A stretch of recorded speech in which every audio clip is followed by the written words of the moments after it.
Este programa tem apoio cultural da CNM, Confederação Nacional dos Metalúrgicos. Começa aqui mais um Entrevistas no Café do Sindicato dos Bancários no centro de São Paulo. E hoje a conversa é com o economista Eduardo Moreira. Eduardo Moreira é formado em engenharia pela PUC do Rio de Janeiro e estudou economia na Universidade da Califórnia de San Diego. Trabalhou no Banco Pactual até 2009, onde foi sócio responsável pela área de tesouraria. No mesmo ano, junto a outros sócios, fundou a empresa Brasil Plural e criou a Genial Investimentos. Deixou o mercado financeiro e, atualmente, compartilha conhecimentos como professor e palestrante para tentar reduzir as brutais desigualdades brasileiras.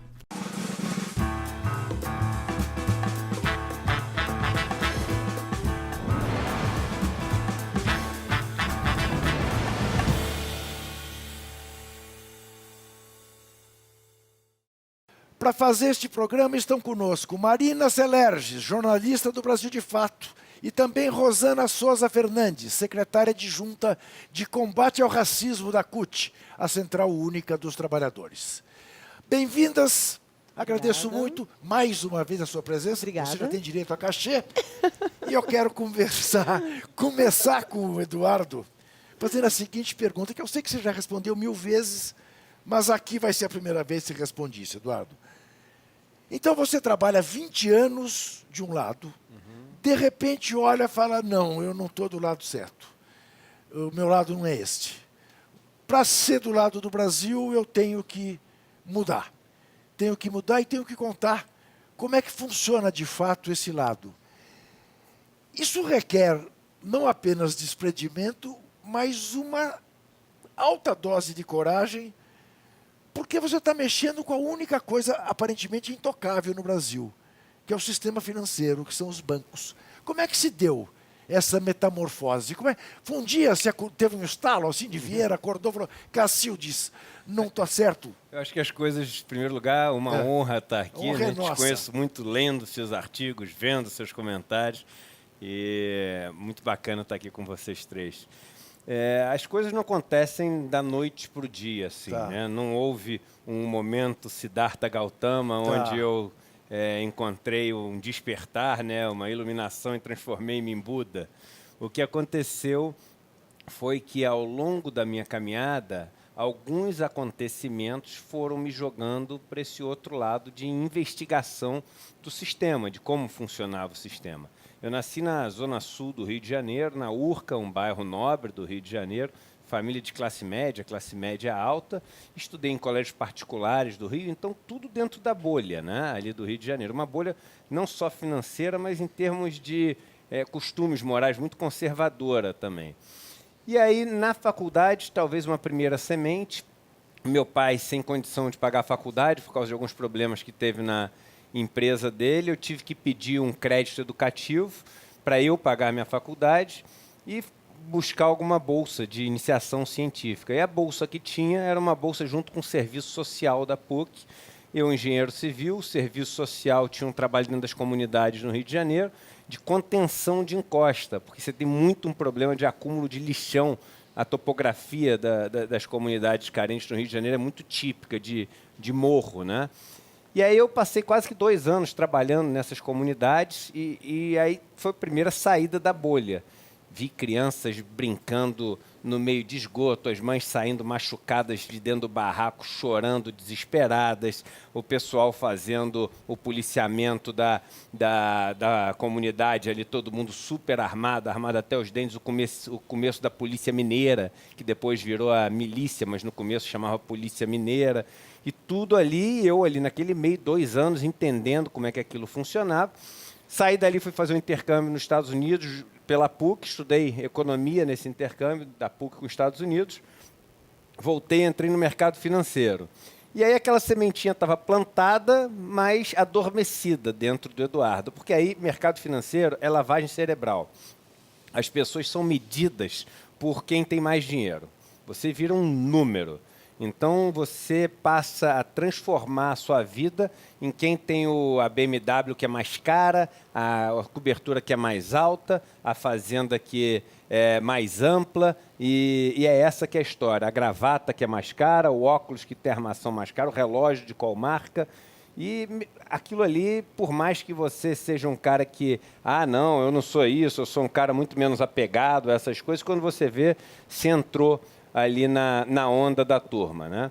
E isso foi acontecendo durante muito tempo, até que um acidente na minha vida me fez cair de um cavalo, e eu caí de um cavalo, quase perdi os movimentos do corpo, eu tinha comprado um sítio perto de São Paulo, e aí esse negócio me fez ficar de cama durante um tempo, me recuperando, para recuperar os movimentos, e ganhei de presente um livro de um encantador de cavalos americano.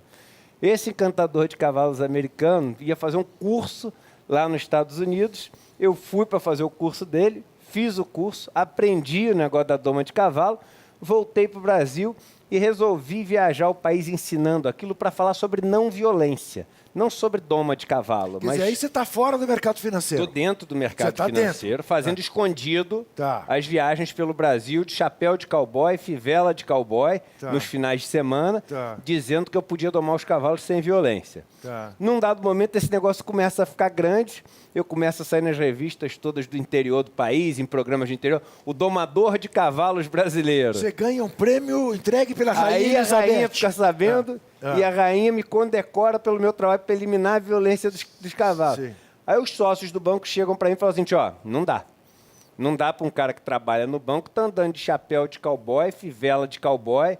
Pô, mas é uma coisa bonita, eu estou falando de não violência. Eu vou lá e falo, a gente é um dos países mais violentos do mundo, falo sobre violência de pai com filho, companheiro com companheira, de patrão com empregado. Mas não dá. Ser doido desse jeito, ninguém vai botar dinheiro aqui.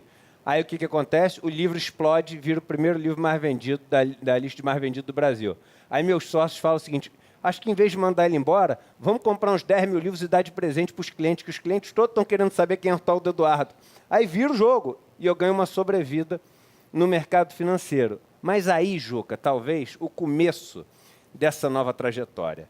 Porque aí eu começo a viajar ao Brasil para falar sobre não violência e começo a conhecer o Brasil. Aí, efetivamente, eu saio da bolha, começo a conversar com gente, começo a ouvir as histórias de violência delas, porque naquela alegoria da violência dos cavalos, abre um caminho para as pessoas me contarem a violência que elas sofrem na vida delas. Violência porque são mulheres, porque são negras, Eduardo, porque são trabalhadores rurais. Desculpa te interromper, mas eu vou fazer uma imagem que eu não sei se vai te agradar. Mas eu estou conversando com o Luciano Huck de esquerda? Olha só, eu vou te falar o que é o Eduardo, né? E por que eu falo isso? Eu tenho tido uma preocupação total agora E eu teria uma resposta doida para te dar quando você fala isso. Pode dar. Não, mas aí que tá. Porque não existe pergunta indecorosa, só resposta. Exatamente, Voltaire falava isso, né? O que eu acho? Quando a gente leva o negócio para o pessoal, a gente corre o risco de ter uma vitória ou derrota numa discussão no nível pessoal. Que não leva a nada. E perder a vitória ou derrota no nível do argumento, que é a única que vale. Então, o dia inteiro eu sou provocado a dizer e vem cá, e o Luciano Huck, e o isso, e a briga do Ciro com Lula, e não sei o quê, etc. E aí vem porque eu tenho opinião. Eu tenho opinião sobre tudo isso. Claro. Mas aí eu penso num livro que eu li uma vez, o Musashi, né? Sim. Você já deve ter lido o Musashi, aquele livro do samurai. Sim. E ele falava o seguinte, o que tem que ser na briga dos samurais ali é a arte da espada. Sim. Quem tem que sair vencedor é a arte da espada. Sim. E se eu derrotar o meu adversário não deixando que ele use a arte da espada, eu posso sair ganhando, mas na verdade eu sair perdendo, porque o negócio não saiu. Então, eu acho que é o seguinte, no final da nossa conversa, vocês vão me conhecer o suficiente para saber se eu sou ou não o Luciano Huck da esquerda. Rosana, pronto, está aí.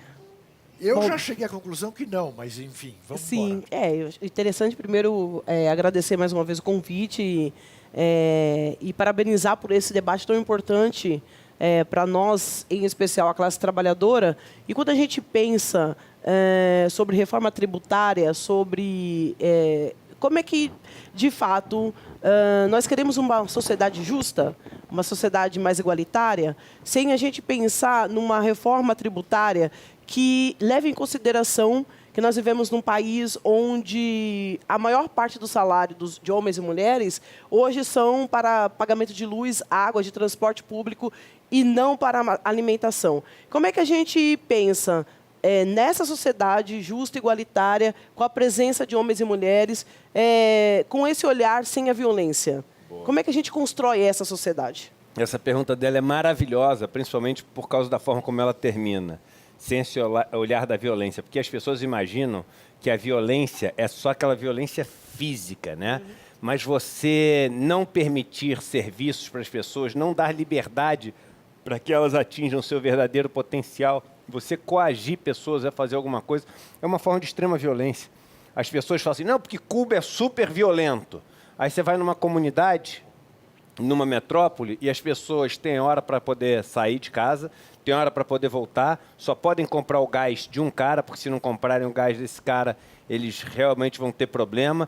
Eles não podem falar alto em determinados horários, eles têm que escolher o emprego que dão para eles, porque senão eles não podem morar ali. E eu digo, que liberdade é essa que a gente diz que aqui tem? Eu não tenho a menor dúvida que em Cuba tem muito mais liberdade do que numa favela metropolitana daqui. Então, esse conceito de liberdade que se vende hoje em dia é absolutamente falacioso. Ele é vendido por um cara que mora numa cobertura na Faria Lima e que não tem a menor ideia do que significa liberdade. Principalmente nesse ponto das liberdades individuais. Liberdades individuais significa a pessoa poder escolher o seu caminho e ter condições de potencializar o seu caminho. Se o cara nasce com um talento para ser um super violinista, esse cara não pode parar como um entregador de bicicleta, de hot dog. Isso é não ter liberdade, mais do que em qualquer país comunista. Então, quando você fala da reforma tributária, tem um ponto importantíssimo que as pessoas têm que ter na cabeça, que é o seguinte, que aí junta isso tudo que a gente está falando. Qual é o papel de um Estado? Um Estado, além de regular as relações que nós temos entre nós e o ambiente que nos cerca, a única coisa que ele faz é o seguinte, ele escolhe de quem ele tira recursos e quanto ele tira de cada um, e para quem ele dá e quanto ele dá para cada um. É só isso. E o legado que fica no meio. Eu vou te dar um exemplo. Imagina que eu sou o Estado e eu resolvo tirar o seguinte, R$1 bilhão, tá, do grupo em termos de impostos. Tirei R$1 bilhão. E eu tenho 3 opções, vou botar 3, são várias, mas 3. Primeira opção, eu vou escolher 1 milhão de pessoas e vou dar R$1.000 para cada uma dessas pessoas. Redistribuir o 1 bilhão. Cada uma vai ganhar R$1.000, tipo um Bolsa Família da vida, vai no mercadinho comprar uma carne, um caderno, o mercadinho vai ter que ligar para o armazém, vai ter que pedir um outro, o caminhão vai ter que fazer o trajeto, vai botar gasolina, vai dar algum dinamismo na economia. Rodou a roda da economia. Rodou alguma coisa. Eu posso chegar e fazer um pouquinho diferente, falar o seguinte, olha, em vez de dar, eu vou construir 3 pontes, 5 estradas, 2 portos, 4 escolas e 5 hospitais, que vão custar R$1 bilhão. Para construir isso tudo, eu vou contratar 1 milhão de pessoas e cada uma vai receber R$1.000. O dinheiro parou na mão das mesmas 1 milhão de pessoas, mesmos R$1.000, só que ficou um legado. E esse legado, ele é utilizado como primeiro passo para o próximo processo de construção de riqueza. Você já constrói em cima disso. Ou uma terceira opção, eu escolho 1.000 pessoas e dou R$1 milhão para cada uma, sem elas fazerem nada. Esse 1 milhão de pessoas que pegam dinheiro sem fazer nada, provavelmente não consegue gastar isso tudo, e volta e devolve para ficar rendendo para o banco que vai estar devendo ele, cada vez tendo que pagar mais. Veja que no Brasil, se a gente entender isso, a gente entendeu tudo que está acontecendo no Brasil. Tudo. Essa é a metáfora que todo brasileiro deveria entender. Porque aí a pergunta que a gente tem que fazer é a seguinte, de onde está saindo, quanto está saindo, para onde está indo, quanto está indo e qual o legado que está ficando no meio do processo. Porque aí você vai ver que na hora de onde está saindo, 50% da nossa carga tributária vem dos impostos sobre consumo, que são os impostos que pegam as pessoas mais pobres. Aí você vai ver de onde está saindo, que não sai quando o cara compra um jatinho, que não sai quando o cara recebe dividendo. E aí você vê os sinais que o governo está dando para o que ele quer estimular quando ele está tirando. Quando você vê para onde está indo, você também tem sinais importantes. Primeiro, boa parte está indo naquele terceiro caso que eu falei, que vai para 1.000 pessoas que ganham R$1 milhão. Onde? No pagamento dos juros da dívida. O pagamento dos juros da dívida, a produtividade dele é zero. Zero. Por quê? Porque é um dinheiro que flui sem gerar nada de produto final, nem de serviço final. É um dinheiro que é ganho por pouquíssimas pessoas sem fazer nada. Então, é um processo de redistribuição para os mais ricos que não deixa nada em troca para a sociedade. Um bom pedaço vai para as pessoas mais pobres meio que dando. Como que dando? Através da aposentadoria, através dos programas sociais, Bolsa Família, etc. Ele também, nesse processo, não deixa muita produtividade. Ele deixa depois porque ele vai dar dinamismo na economia. Mas nesse caminho, ele não deixa muito. Mas esse tem um atenuante. Esse vai para 30 milhões de pessoas, pelo menos. 30 milhões de pessoas. E você tem para os servidores públicos, que esse tem sim uma produtividade, porque são pessoas que estão fazendo conta, fazendo pesquisa, atendendo gente, etc. Vão para 12 milhões de pessoas. Então é o seguinte, tem um pedaço do Estado que a gente distribui para quase 50 milhões de pessoas que dão um uso para esse dinheiro. Tem um pedaço que a gente distribui para meia dúzia de pessoas, enorme, maior do que esses pedaços, que não dão em nada. E a gente diz que o vilão são esses. Eduardo, deixa eu te falar uma coisa. Eu vou te interromper para a Marina fazer a pergunta dela, que você provavelmente só vai poder responder no próximo bloco. E também para que você possa sentar e encostar, porque eu estou vendo que daqui a pouco ele vai sair por aqui falando, entendeu? Mas a sua veemência é encantadora e a sua clareza é encantadora. O seu didatismo é encantador. Eu daqui a pouco vou mudar a pergunta, não é mais o Luciano Huck. Eventualmente podemos ter aqui um candidato à presidência da República. Não estou fazendo nenhuma ironia. Nenhuma ironia. Estou falando sério. O país está em busca de pessoas que pensem diferente no país. Temos aí o ex-presidente Lula, temos aí o Haddad, temos aí o Flávio Dino, e, de repente, só a esquerda não tem um outsider. Marina, você faz a pergunta que você quiser, que depois ele fica com essa coisa na cabeça e ele me responde. Eu queria seguir na linha da reforma tributária que a Rosana colocou e saber o que você pensa em relação ao que está sendo discutido hoje no Congresso.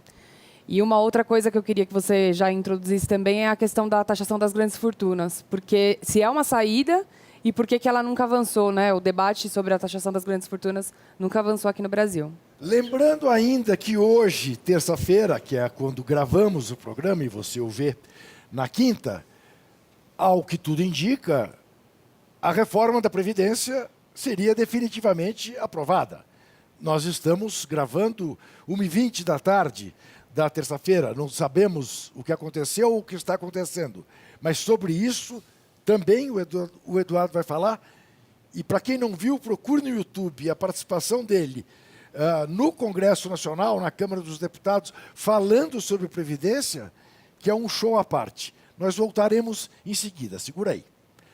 Não, antes, você que acompanha a TVT e quer ajudar a manter o canal e a Rádio Brasil Atual no ar, contribua com o nosso financiamento coletivo, com a nossa vaquinha virtual. Acesse catarse.me/TVT e faça a sua assinatura. Voltaremos em seguida.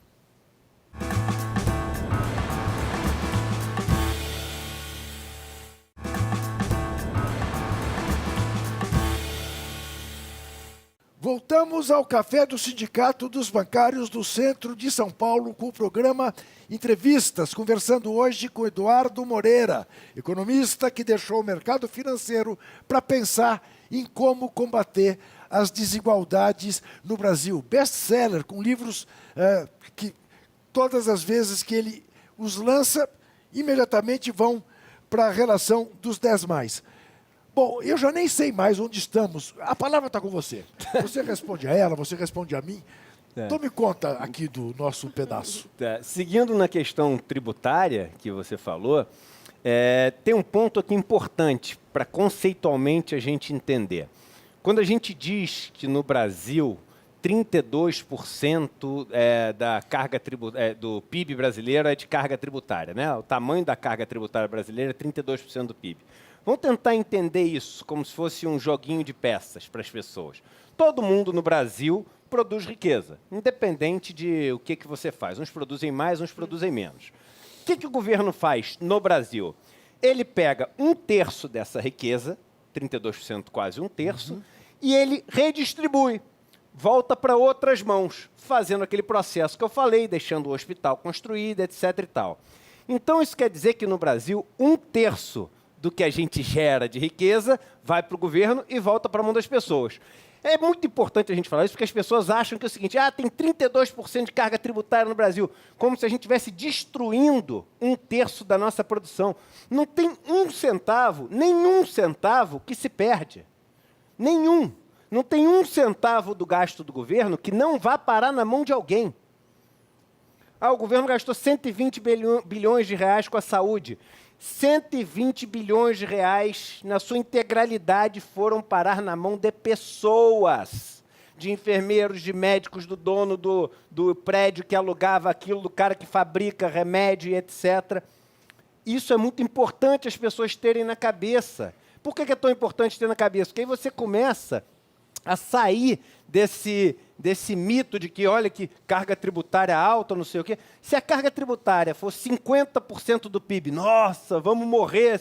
Tem um monte de país super desenvolvido que tem carga tributária perto de 50% do PIB. A única coisa que eles estão fazendo é o seguinte, o que todo mundo pegar e gerar de riqueza, a gente vai pegar metade e redistribuir da maneira correta. Pode ser que você redistribua, que caia o igual para todo mundo. Aí não mudou nada. Eu estou falando só em tese, sim, claro, teoricamente. Então, o que é justo ou injusto não é os 30 e poucos %. O que é justo ou injusto é o processo de quem pega e para quem devolve. E aí vem uma coisa fantástica, que é o seguinte, quem é que pega e quem devolve? Não é a máquina, porque a máquina, ela recebe, ela suga esses recursos e ela devolve esses recursos. Isso é o que a máquina faz, isso que o Estado faz. Mas quem que regula a máquina para escolher de quem tira e para quem vai? Os políticos. Os políticos são os operadores da máquina.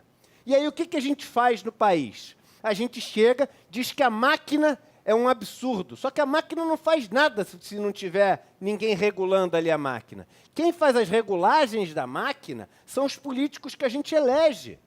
Quem faz a regulagem para dizer quanto que vai ter que tirar na hora de fazer os impostos todos serem recolhidos são os políticos. Quem entrega na hora de dar subsídios, na hora de dar isenção de imposto de renda para dividendos, etc., são os políticos que estão lá. Então, quem é corrompido? A máquina ou o operador da máquina? Claro. Por isso que a corrupção não é o maior problema do país. Porque não adianta você tirar aqueles operadores da máquina, se os próximos que chegarem vão receber uma proposta enorme de dinheiro para operar a máquina certo. É uma questão estrutural. É óbvio. 100% estrutural. Claro. As pessoas têm que ver os políticos como os operadores dessa máquina de distribuição de renda que é o Estado. E é uma máquina que pode funcionar maravilhosamente bem. E te passa pela cabeça a vida política, Eduardo? Olha Quer só, dizer, você já está na vida política, óbvio. Exata, isso. Sim, eu tenho para Brasília toda semana, não, né? Isso. Mas quer dizer, se candidatar a alguma coisa, pleitear. Há uns 2 anos atrás começou essa minha caminhada, né? De sair do mercado, de falar de desigualdade. E aí o primeiro passo dessa minha caminhada foi quando eu cheguei para o Gessé, que já esteve aqui, seu amigo, né? Sim, adoro ele. E falei, Gessé, eu estou estudando desigualdade, chegou até um certo ponto que os livros me trazem, mas a maioria dos livros de gente que está no escritório, ar-condicionado, eu quero viver a desigualdade. Aí falou, pô, quer visitar? Eu falei, não. Eu quero sentir a dor da desigualdade. Quero morar com eles, quero trabalhar, ir para a festa de resistência. Aí ele falou assim, então beleza. Me deu o telefone do Stedley, liguei para o Stedley. Na semana seguinte, eu estava visitando e morando nos primeiros acampamentos do MST. E cheguei assim com um super preconceito em relação ao que eu viria, só conhecia MST de Jornal Nacional, dos jornais que a gente lê, etc. E fiquei absolutamente encantado com o que eu vi, com a generosidade, com o senso de coletividade, com a organização, enfim, com o tamanho do movimento.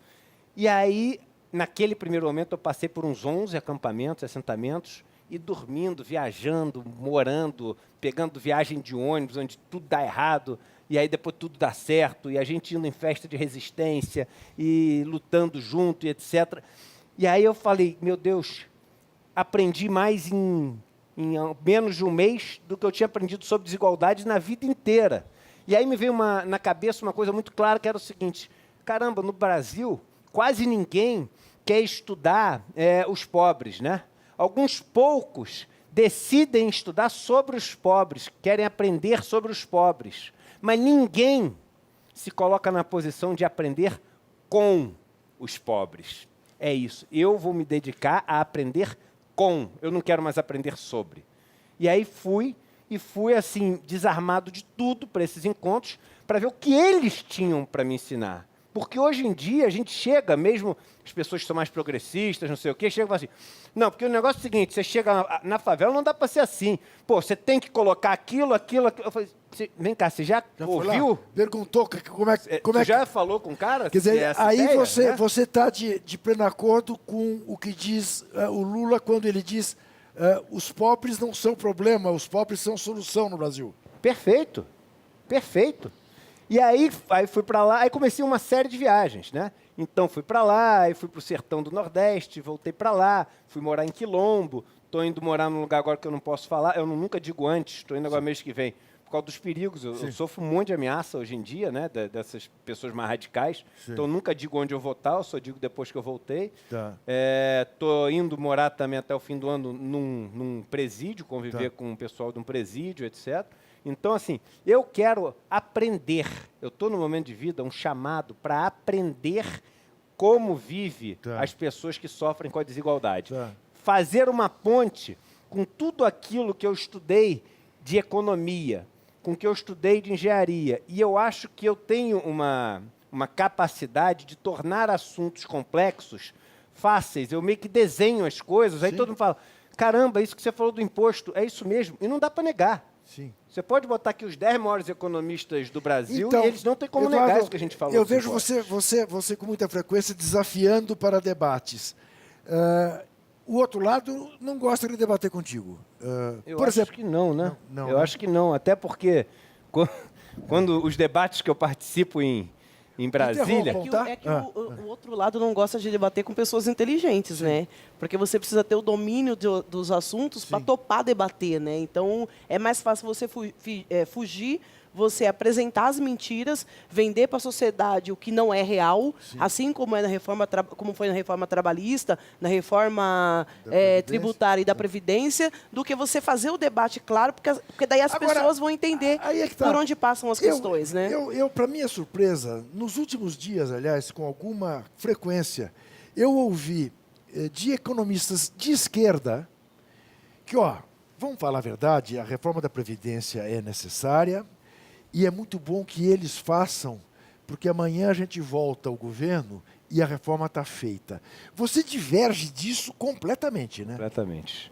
Porque, não, assim, a reforma... Depois vai todo mundo vir com um papinho que é o seguinte, quando eu falava a reforma, não era essa reforma. Esse é a desculpa de 10 entre 10. Você pode ter certeza que vai ser. Então, para a gente ser super claro, as mudanças que estão sendo feitas na reforma da Previdência são mudanças absolutamente draconianas e cruéis que estão pesando muito mais nas pessoas mais pobres e muito menos nas pessoas mais ricas. Aí o cara já vai vir com um documento mostrando o seguinte, não, mas a contribuição dos mais ricos está aqui, é 100 mil por ano. A dos mais pobres é 3 mil por ano. Aí você vai chegar para ele e falar assim, então deixa eu só te explicar uma coisa. Claro. Você viva a vida desse cara mais pobre e tira 3 mil reais do orçamento dele, e viva a vida desse mais rico e tira 100 mil reais do orçamento, você vai ver qual das duas vidas vai mudar mais. É um conceito que o americano chama de diminishing marginal utility. A utilidade do dinheiro diminui. O primeiro real que você ganha, ele tem um valor infinito, que é o que te faz ficar vivo ou morto.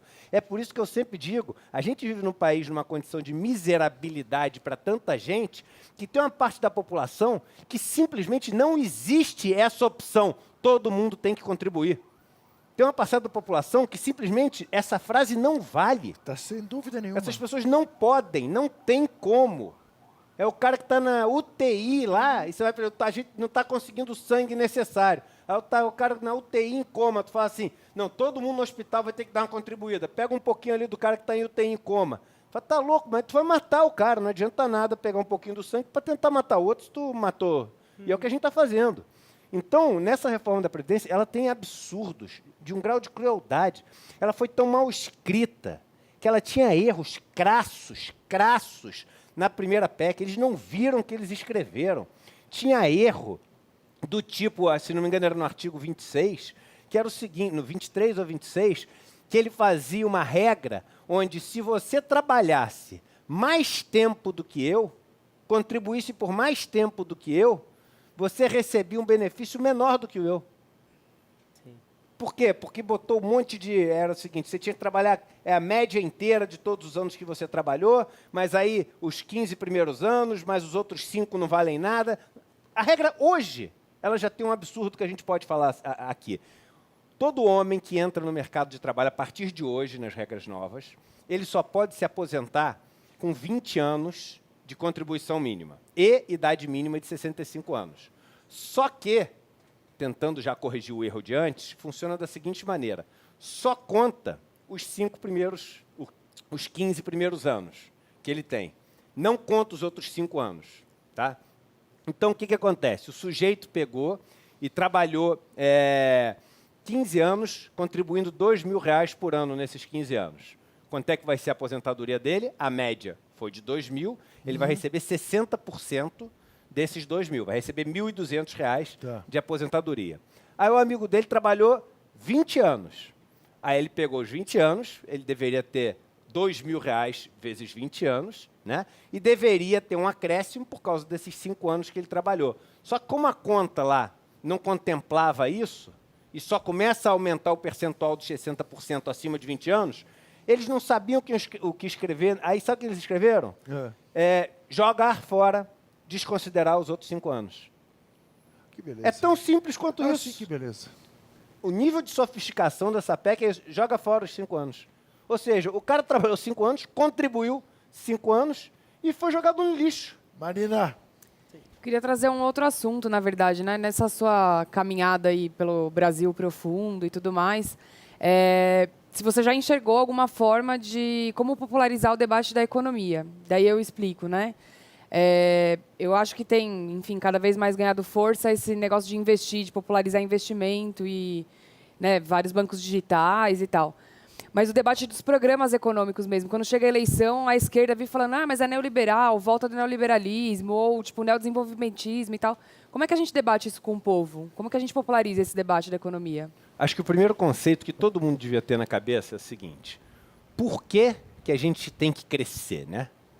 Porque todo mundo, não, temos que crescer, o PIB, não sei. A gente tem que crescer por um único motivo, que a gente vivendo, a gente consome riqueza, consome o estoque de riqueza que a gente tem. Está bebendo água aqui, usando a luz que está aqui em cima, tudo isso não volta mais, consumimos. Então, se a gente não gerar nova riqueza e só consumir o estoque que a gente tem, esse negócio chega num ponto que acaba. Logo, devemos gerar nova riqueza para continuar consumindo e existindo. O problema é que, para você gerar nova riqueza, o primeiro passo sempre é abrir mão de uma riqueza que você tem. Então, eu sempre dou exemplo. Você quer plantar milho, você pega umas sementes de milho que você tem, cava um buraco, joga ali e bota um pouco de água. Você ficou mais pobre. As sementes de milho, a força que você fez, a energia que você gastou e a água que você jogou. Se cair um temporal, não vai crescer nada e você está mais pobre. Então, esse é todo o processo econômico, todo. Investimento, risco e o retorno. Todo o processo econômico você consegue explicar com isso. Mas aí, desse processo econômico, você tira, insights que são fenomenais para entender o que está acontecendo. Primeiro deles, para investir, eu preciso ter alguma riqueza, que eu não consigo abrir mão de uma coisa que eu não tenho. Não é isso? E, normalmente, 2 pessoas podem abrir mão dessa riqueza. Ou a iniciativa privada ou o poder público. Poder público, aquela riqueza que está em nome de todos. Iniciativa privada, aquela que está na mão de uma pessoa. O poder público abre mão dessa riqueza fazendo um investimento que vise trazer uma riqueza que atenda a todos. A iniciativa privada abre mão da sua riqueza visando gerar uma riqueza que atenda a ele e dê a ele cada vez não só mais dinheiro, mas cada vez mais poder, para poder cada vez mais controlar esse ciclo que você tem de investimento no país. Veja o que aconteceu no Brasil ao longo dos últimos 3, 4 anos. A gente implementou um plano absolutamente genial do ponto de vista neoliberal, onde o governo chega e faz o seguinte: pô, vamos fazer o seguinte, vamos sequestrar a capacidade do Estado de investir. Aí o governo chega e passa uma emenda constitucional 95. Pronto, não tem mais a opção do público investir. Só o privado pode investir. Mas e agora? A gente tem que crescer, porque senão a gente entra em colapso. Não se preocupem, nós temos capacidade de investir, somos alguns dos homens mais ricos do mundo. Aí o cara, então investe. Não, eu só investo quando você cumprir minhas exigências. Igual um sequestra-banco. Aí ele fala, mas qual a exigência? Primeira exigência, reforma trabalhista. O que é a reforma trabalhista se não tornar a mão de obra mais barata? É só isso. A reforma trabalhista é só tornar uma das linhas da planilha de Excel absolutamente dissociada da pessoa que está conectada a ela, mais barata. Porque quando você tem lá o trabalho intermitente, a hora que puder ser o trabalho, o bico, não sei o quê, você tem mais oferta de trabalho, ela fica mais barata. Aí o pessoal passa essa reforma, impede que os sindicatos se juntem para poder negociar junto, ter mais poder de barganha. Você joga a mão de obra mais barata. Quando joga, ele fala o seguinte, não vou soltar refém nenhum ainda não. Tem mais uma exigência. Qual que é a sua próxima exigência? Reforma da Previdência. O que é a reforma da Previdência se não tornar a mão de obra mais barata também? Fazer com que todos tenham que trabalhar até o final da vida. O cara não possa nunca mais voltar aos seus aposentos e descansar. A aposentadoria é voltar aos seus aposentos. Tá bom. E o que é o seguinte, coisa de 15 dias atrás, para a surpresa de muita gente, eu confesso até para minha surpresa, os jornais todos noticiaram, deram manchetes. Não sei se a TV aberta chegou a fazer a mesma coisa, não vejo. Que, enfim, havia delações que envolviam 5 grandes bancos do país. Vocês viram isso? Sim. Falei, enfim, porque o tempo todo dessas operações todas, eu me perguntava, mas por onde passou esse dinheiro? Aqueles 50 milhões do Gedel, onde estavam? Ele foi numa árvore, pegou... Né? Eu imaginava que tinha alguma coisa a ver com o sistema, mas eu sou burro. Eu imaginava, não tinha comprovação. Veio a denúncia. Falei, opa, agora o jogo ficou diferente. Desapareceu. Não se fala mais nisso.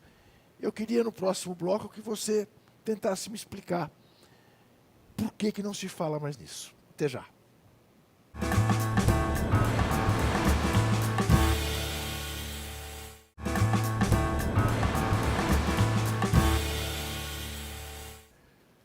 Voltamos ao café do Sindicato dos Bancários do Centro de São Paulo com o programa Entrevistas, conversando hoje com o economista Eduardo Moreira. Então, Eduardo, por que essas coisas acontecem? Às vezes aparece até você fala, opa, agora vai, e não vai. Não, aí é melhor não falar desse assunto. Que poder é esse? Você sabe que quando eu saí do sistema financeiro e resolvi abrir a caixa de Pandora, né? Ou seja, mostrar para as pessoas como funcionava e ser o antídoto para essas crueldades feitas pelo sistema financeiro, eu virei o inimigo número 1 do mercado financeiro. Eu comecei a sofrer um monte de ameaça. Imagina. Teve um dia que num vídeo do YouTube que eu coloquei, pessoas se orquestraram, eu tive 1.500 ameaças em um dia, né? E foi uma fase super difícil, porque a fase que eu tinha começado essa jornada, ou seja, eu tinha perdido meus amigos antigos e não tinha tido tempo de fazer amigo novo. Então, eu estava meio que sozinho nessa história. E a verdade é a seguinte, o poder dos bancos hoje em dia é um poder muito maior do que só um poder financeiro. Ele é um poder ponto, porque ele sabe que ele tem na mão o principal mecanismo que separa aqueles que têm o capital no país daqueles que produzem a riqueza no país. E a gente está mudando até essa relação de capital e trabalho por causa desse mundo que está indo para o mundo de serviços, a gente já fala sobre isso. Então, a impressão que dá é que a turma está falando o seguinte, aguenta só mais um pouco, que daqui a pouco vai ficar mais fácil para a gente. Hoje ainda não é tão fácil, porque essa turma que detém só o capital, que são os donos das máquinas, donos das terras, donos, enfim, das escolas, etc., essa turma depende 100% das pessoas que vão lá, trabalham, apertam o botão, cavam, produzem as coisas. Se essa turma toda fizer greve, for embora, resolver abrir a própria coisa dela, etc., eles sobram com nada. Nada. Eles são um castelo de cartas vazio. Então, a grande missão da vida dessas pessoas que são donas do capital concentrado no Brasil é construir um fosso muito profundo para que ninguém desse lado possa atravessar e ter acesso ao capital. Esse é o maior perigo para essas pessoas. Então, todas as medidas que vocês virem na televisão, pensem na alegoria do fosso e como algo que está sendo construído para aumentar o fosso. E aí a gente vai vir para os bancos agora.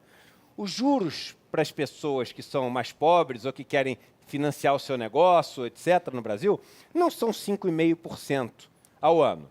Esses juros é de 50%, 100%, 200%, 300% ao ano. E por que que ele é? Só para deixar os bancos ricos? Aí que está. Não. A resposta que todo mundo dá não é a correta. Existe algo muito maior, estrutural, que faz com que os juros na ponta no Brasil seja o maior juros do mundo. Aprisionar o devedor? Aprisionar o devedor. Mas aonde? Qual é o ponto? Qual é a conta que você faz para aprisionar o devedor? Imagine que você tem, a gente estava usando o caso da terra, né? Que você tem uma terra, você trabalha como meeiro para um fazendeiro, você faz todo o trabalho para ele, plantando lá mandioca, e não fica com quase nada lá para você. E você vê que a produção daquela terra ali, ela é mais ou menos 5% ao mês em relação a quanto você põe de trabalho, de custo e etc. Se você consegue pegar dinheiro emprestado abaixo de 5% ao mês, o que você faz? Você compra a terra financiada e com a riqueza que você gera, você vai pagando a terra. A terra sai das mãos de quem tinha a terra e só vivia da renda, sem fazer nada, e vai para a mão daquele que sabe fazer. O cara cruzou o fosso. Sim. Quando você mantém a taxa de juros na ponta no país mais alta do que a capacidade de geração de riqueza que aquele capital permite, você faz com que as pessoas possam cruzar o poço. É essa a diferença entre um trabalhador que se torna independente do dependente. E vou além, é essa a diferença entre um país que se torna independente e dependente. A gente fala tanto do déficit do Brasil, que é muito alto, que nossa relação dívida-PIB é enorme, não sei o quê. A gente tem uma relação dívida-PIB de 80%. Tem um déficit lá de mais ou menos uns 140, 150 bilhões de reais. Veja bem, os Estados Unidos têm um déficit de quase $1 trilhão, que é um déficit 20 vezes, mais de 20 vezes maior do que o nosso. E um PIB de 20 trilhões, que é 10 vezes só maior que o nosso. Ou seja, o déficit deles é maior do que o nosso. E dívida PIB dos Estados Unidos é acima de 100% do PIB, tudo pior do que o nosso. O Japão tem um dívida PIB acima de 200%. A Itália tem um acima de 150%. Ué, mas por que o deles não é tão desesperador e o nosso é um caos? Pelo mesmo motivo que a gente falou do cara que planta milho aqui. Porque o Japão tem 200% de PIB de dívida, mas ele consegue pegar dinheiro emprestado a 0%. Então, como ele gera riqueza acima da taxa de juros que ele pega dinheiro emprestado, a conta dele fecha e ele é independente. O Brasil pega dinheiro emprestado a 6%, 7%, 8%. Na verdade, a taxa média é de 10% hoje, apesar da taxa ser 6%, a taxa média é de 10%. E a gente não consegue gerar um PIB acima de 1%. Sem querer fulanizar, exatamente como você propôs no primeiro bloco. Você conhece, já teve a oportunidade de conversar, debater com o ministro Paulo Guedes? Não. Não. Quando eu entrei no Banco Pactual, eu era um estagiário, né? Sim. Ele já era da mesa de operações. Sim. Eu convivi vendo ele passar ali durante um ano, assim, mas nunca conversei Você gostaria com ele. de ter uma conversa com ele publicamente, assim, um debate público com ele? Eu não sei se essa conversa sairia, né? Mas eu imagino que não. Eu me colocaria para conversar com qualquer pessoa. Hoje as coisas... Deixa eu te fazer uma coisa. Você se considera... Você é o chamado economista heterodoxo? Não? O nome que eu daria era o seguinte. Eu sou um economista simplista, assim. Eu estudei eu estudo tanto, 10, 12 horas por dia, Tá. lendo o que você pode imaginar Tá. de mais complexo, mais sofisticado. E quanto mais eu leio isso, mais as coisas se tornam Simples. absurdamente simples para mim. Eu faço um desafio para qualquer pessoa, que é o seguinte, Tá. em 5 minutos, Tá. eu explico o nosso sistema inteiro e duvido que ele Eduardo, contraponha qualquer um dos não pontos. vou lhe falar nenhuma novidade. Você sabe que um dos grandes cineastas da história do cinema mundial se chama Woody Allen. E o Woody Allen é um cineasta do óbvio. O Woody Allen trata do óbvio o tempo todo nas fitas dele. São todas geniais. É isso. Porque não dá para questionar. Quando você olha a máquina de desigualdade do Brasil, quando você vê o Estado como sendo algo que tira recursos e dá recursos, quando você vê o que sai de recursos dessa produtividade, quando você vê que as pessoas numa favela, você pergunta para todo mundo, você é funcionário público, você é funcionário público, você é funcionário público, você é funcionário público, todos vão dizer que não são funcionários públicos, você vai perceber que a estrutura de acumulação de capital é 100 vezes maior na esfera privada do que na esfera pública. E aí você fala o seguinte, poxa, então a gente está querendo diminuir mais a esfera pública, para quê? Para fazer com que essa esfera, que é muito mais acumuladora, fique maior e as pessoas fiquem menos resguardadas? Não tem outra solução. Não tem outra solução. Então, assim, são essas obviedades e os números, né? No ano passado, você pegar 12 milhões de trabalhadores que são servidores públicos, civis, militares, das estatais, etc. 12 milhões. Receberam 700 bi em remuneração, tá? Que tem todas as suas imperfeições. Tem um juiz que ganha um monte de coisa, auxílio, toga, não é? E tem o enfermeiro do SUS que não ganha nada. Claro, tem suas desigualdades todas que devem ser corrigidas. Mas as 200 famílias mais ricas do Brasil ganharam 230 bilhões. 3 vezes menos, só que são 60 mil vezes menos pessoas. Sim. E aí eu digo, o vilão é esse? Claro, não pode ser. Não tem como. Claro. É óbvio. Olha aqui, meninas, vocês estão muito caladas. Eu pergunto a vocês duas. É porque basta o... Eu queria fazer uma pergunta. Sim, faça. Assim, estamos num jogo de futebol Opa. e nesse momento estamos perdendo de 1-0. Ele é Flamengo, Então, hein? E eu sou Vai ser corintiana. campeão. Tá. Então você está perdendo Então- demais. Esse negócio de perder 1-0 aí e tal. Então, como é que a gente...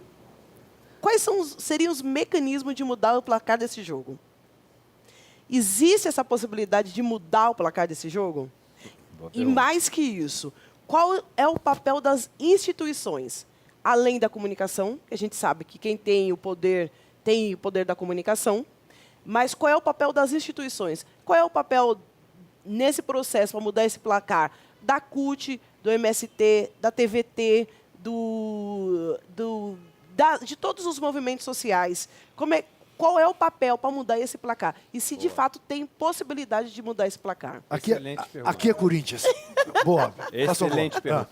Em primeiro lugar, você começou por um ponto espetacular, que é a questão da mídia, né? A gente tem uma mídia que está toda vendida. A gente tem essas novas mídias sociais que vêm Facebook, Instagram, Google, etc., roubando toda a propaganda. Essas mídias grandes que viviam dessas grandes propagandas estão quase quebradas, quase todas elas quebradas no papel, famílias muito ricas, mas o negócio quase quebrado. E aí chega o establishment, chega as pessoas mais ricas e fala o seguinte, não, tem uma outra utilidade de todo esse mecanismo que você tem aqui midiático para a gente. É o seguinte, a gente vai ser o patrocinador desse esquema, mas só vai sair notícia do jeito que a gente quer. Então virou um grande propagandeador do sistema, do modelo. Quantas pessoas falaram mal da reforma da Previdência em um noticiário principal do Brasil? Nenhuma. Tenta puxar um videotape de um negro dando a opinião dele sobre a reforma da Previdência. Um professor negro falando. Tenta, puxa. Ou uma professora negra falando. Você só vê homens brancos e ricos. E é um país de mulheres, negros e pobres. Então a mídia, ela faz isso também, está de joelhos, sequestrada, absolutamente sequestrada. E aí ela fala o seguinte, quantos lugares que eu vou, hoje em dia eu vou em muito menos, né? Mas todos que eu vou fazer. Olha só na hora de falar de banco, pega um pouquinho mais leve, por favor. Pode falar desses outros todos os negócios, seus que o nosso público gosta. Agora, na hora do banco, pega um pouquinho mais leve, porque a gente tem nosso patrocinador principal. E é isso, não tem como imaginar essa independência, porque a independência não existe. Você não me viu, fazem 6 meses, você não me viu em um canal de mídia tradicional. Nenhum canal de mídia tradicional. E eu aposto com você que os meus canais de YouTube têm muito mais audiência do que todas essas pessoas que estão comentando nos canais de mídia tradicional. Você me viu em Brasília muito mais vezes do que qualquer uma dessas pessoas que estão comentando em mídia tradicional. Eles não dão esse espaço. E aí você pergunta, como é que a gente vai sair disso? Primeiro é o seguinte, voltando a se indignar, voltando a chorar. A gente parou de chorar. O Winnicott, um dos grandes psicólogos, falava com as crianças órfãs da Segunda Guerra. A criança, quando para de chorar, é porque perdeu a esperança. A gente tem que voltar a chorar, tem que voltar a acreditar que é o seguinte, é sair na rua junto, entendeu? É sair na rua junto, se você é do Ciro ou se é do Lula, pô, depois vocês resolvem esse problema, mas vamos sair na rua junto, porque a gente tem que enfrentar... Eu tenho um amigo que diz, um poeta, aliás, lá do Recife, que diz o seguinte, nós temos que fazer uma frente até doer. É boa, é boa. Uma frente até doer. É isso mesmo. E assim, os movimentos, apesar de estarem estrangulados financeiramente, por causa das novas regras de financiamento, dos sindicatos, etc., quando você pega, por exemplo, na Noruega, lá na década de 30, a Noruega era o país mais pobre do norte da Europa. O que eles fizeram? Eles juntaram os pequenos agricultores, os médios agricultores e os trabalhadores, e lá é difícil pra caramba, um monte de dialeto diferente, topograficamente todo mundo ficava longe dos outros, não tinha comunicação, não tinha WhatsApp, que nem tem hoje. E aí o que esses caras fizeram? Fizeram o seguinte, não dá para continuar isso aqui. Então temos que nos juntar.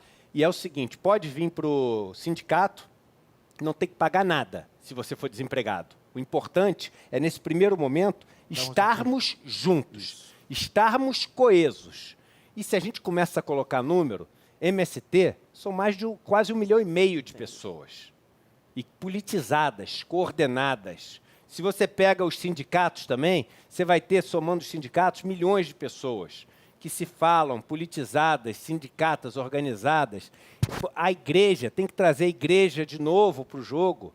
A igreja que, antes de ter minada também os seus movimentos eclesiais de base tão importantes antigamente, que estavam bem próximo do povo, trazia ela de volta, porque aí, Juca, é o seguinte, nós no Brasil hoje não temos quem represente a maioria silenciosa.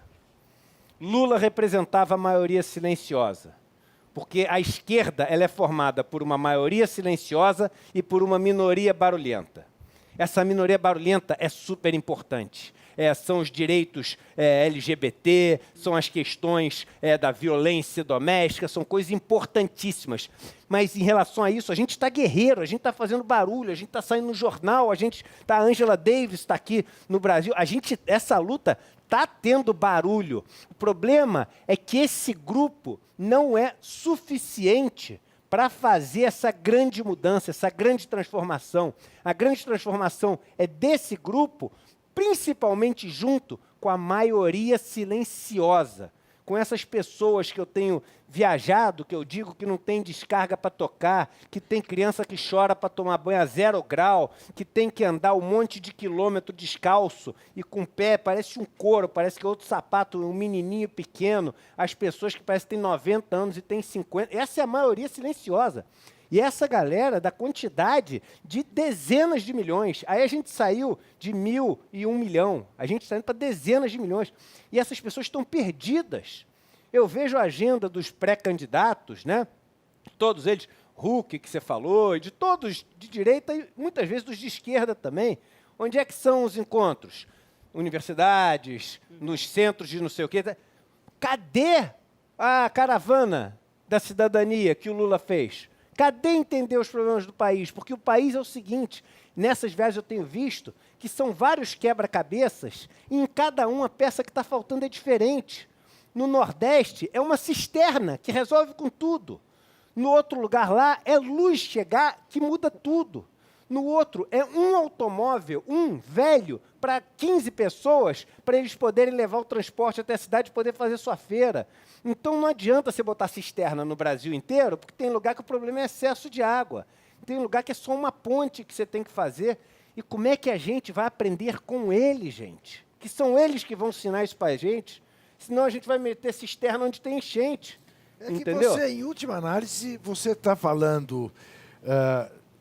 Está querendo implantar o método Paulo Freire na economia como se quis fazer na educação. E faz todo sentido, porque ninguém melhor do que quem sente para ensinar o que precisa ser feito. Por isso você falou, você vai sair candidato, não sei o quê. A minha missão de vida hoje é viajar os lugares mais miseráveis, mais pobres, mais sofridos do Brasil e morar com essas pessoas para aprender o que eles fazem e o que eles precisam e poder ser voz para essas pessoas. Eu quero poder ser voz para os quilombos, poder ser voz para os povos indígenas que estão morrendo na beira da estrada em Dourados. Eu quero ser voz para as pessoas que estão nos acampamentos sem terra, nos assentamentos sem terra. E aí poder sentar do lado do Randolph, do Túlio Gadelha, da Jandira, de não sei o quê, e falar, gente, não é verdade que vocês querem um negócio melhor? Então é o seguinte, isso aqui é o que tem. E eu me ofereço. Se eu for a peça do peão do xadrez que tiver que derrubar, sacrificar para o negócio funcionar, eu estou disposto a me sacrificar e não ser candidato a nada para as coisas poderem acontecer, entendeu? Mocinhas, muitíssimo obrigado. Professor, obrigadíssimo. Não, obrigado a chance de estar aqui do teu lado. Foi brilhante, foi brilhante. É rubro-negro, mas poderia ser corintiano perfeitamente, porque com essa verve, com essa garra, com essa disposição, realmente com esse poder de persuasão, é nós, né, Rosana? É nós. É nós. Que aqui tem um bando de louco. Eu quero agradecer a você que nos vê, lembrar que toda quinta-feira, às 10 horas da noite, estamos aqui na TVT de São Paulo, canal 44.1. No YouTube, você sabe, é ao vivo a qualquer hora. Para nos apoiar, o endereço é catarse.me/TVT. Até semana que vem e não se esqueça, desesperar jamais.